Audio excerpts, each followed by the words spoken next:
ببینم میتونی یوتیوبر رو روی صداشون حدس بزنی؟ بزن بریم. یوتیوبر به 3 دسته تقسیم شده. دسته اول آسون، دسته دوم متوسط و دسته سوم سخت. از آسون شروع میکنیم. نفر اول چون نمیخوان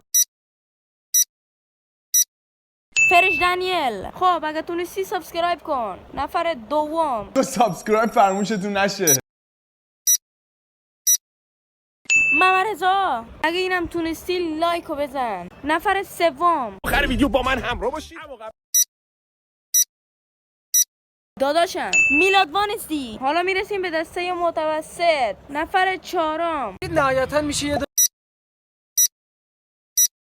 بنیامین. نفر پنجم بعضی فکر میکنن مثلا عمو حیدر. نفر ششم بریم ببینیم ورزشکارامون مزه‌ترین یوتیوبر ایران سهیل سلوا. حالا هم رسیدیم به درجه سختی کار. نفر هفتم تایم ثبت کردن که خب طبیعتا اینم که هست ایجی کینگ. نفر هشتم داخل کامنت ها که پین کرده علی گریزی. و بالاخره نفر آخر. خودتو واسم باز کردی.